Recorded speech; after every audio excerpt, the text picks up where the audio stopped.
Hi, everybody. Dan Illman, Mike Beer, the DRF race of the day. For Sunday, May the 7th, race number 3 at Belmont Park. We kick off a 50-cent pick 4 with the Grade 3 Beaugay Stakes. These are fillies and mares going a mile and a 16th on the Widener turf.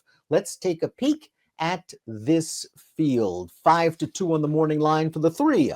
Market Segmentation, who is trained by Chad Brown. Chad also has the 5, California Queen, the 2, Consumer Spending, the 6, Veronica Green. Nothing's changed in New York since 2022. Chad's got all the turf horses.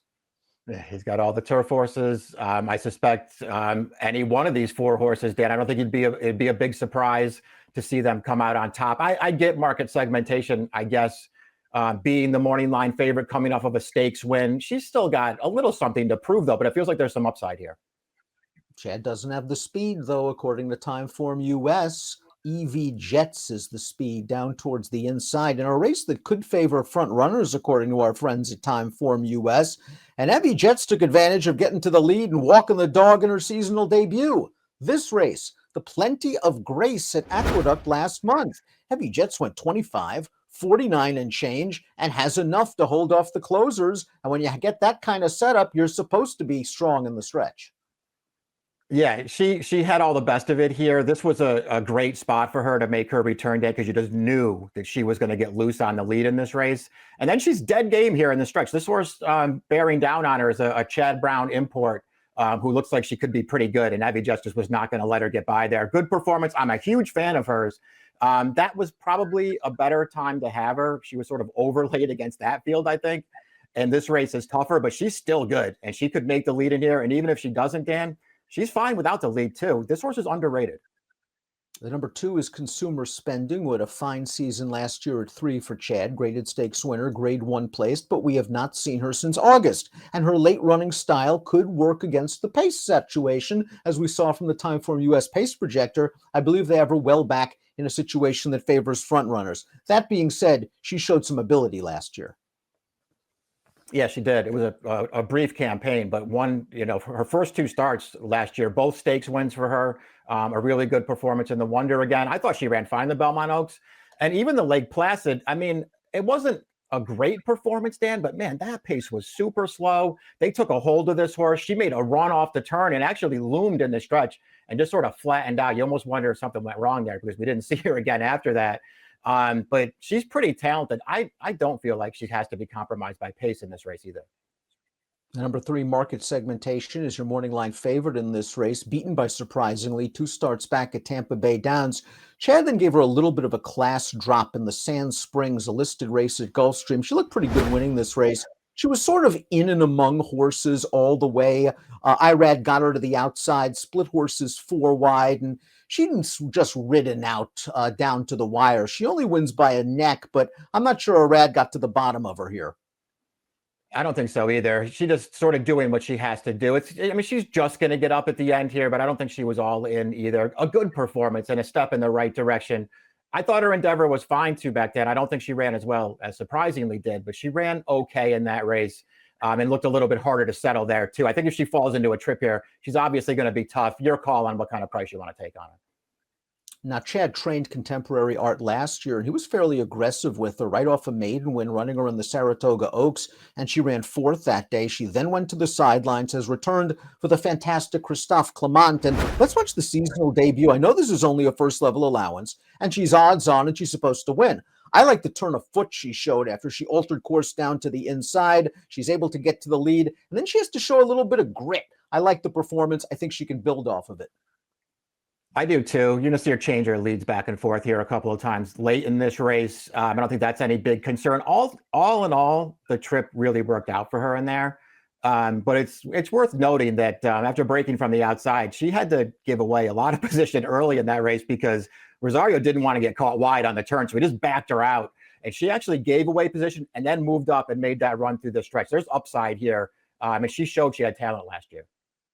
Flavian Pratt takes the mount for the Chad Brown trained California Queen, a very good price on the morning line at 12-1. This horse did not fire last time out of the Hillsborough, didn't take a lot of money for her seasonal debut. It was her first start off the layoff. I think it's fair to wonder if she's better going slightly longer distances. That has to be at least some kind of a concern. I would just say if you sort of liked her in some of the races that she ran last year, and she ran some good ones in some tough spots, don't be too hard on her for the Hillsborough. She had no chance in that race. She wound up last on the rail. They were walking on the lead and then sprinting home, and she just didn't really have any chance at all to make an impression on that race. She's way better than that. Veronica Green is going to be stepping up for Chad off of a victory in a first-level allowance race. This is her first start as a 4-year-old, a well-bred daughter of Tappet. She has some work to do, but there was a solid pace to set her up, and she just runs by readily as the favorite. She's got a lot of upside potential. Here's the class quiz. Yeah, it'll be interesting to see how she stacks up against some better horses here. I like her overall. I think she has some potential. She's been good since Chad moved to the turf, but she had all the best of it here, Dan. It's not a very strong field. The pace was fast, and she came running. George Weaver sends out the 7, Finest Work, a 5-time winner whose most recent stakes victory came against New York breds. Now, this is going to be her first start of the year. We haven't seen her since November. She was beaten by the horse down on the rail of Jets last time out. I wonder if Finest Work's going to use this race as sort of a stepping stone against state bred competition in the later in the spring and into the summer. I wondered about that too. We'll see how she comes back off the layoff because it's pretty clear based on what she did as a 4-year-old, Dan, that she could potentially contend in a race like this. I mean, she ran one good race after another last year, and it doesn't really matter what distance you try her at. She gets good trips, and she's dead game through the stretch. Shug McGahee has a major contender in the 8, surprisingly, who won the Endeavor 2 starts back off our morning line favorite Market Segmentation. And then her last race just didn't work out for her. Let's watch the Hillsborough. Mike already mentioned this race. There was no pace going on. She's down inside. It looks like for a second she's going to be able to get through towards the rail. But now the speed horses who benefited from the slow pace are sprinting away. It forces, surprisingly, to lose momentum, angle to the outside, but she is still willing to the wire. Yeah, I like that she stays on. She actually almost got second there after having to alter course late. I think it was another really good performance. She was super, I thought, winning the Endeavor 2 starts back. Came with a big run down the outside to close that race down. Man, she started out good last year. I think she's even better now as a 4-year-old, and she could take another step forward.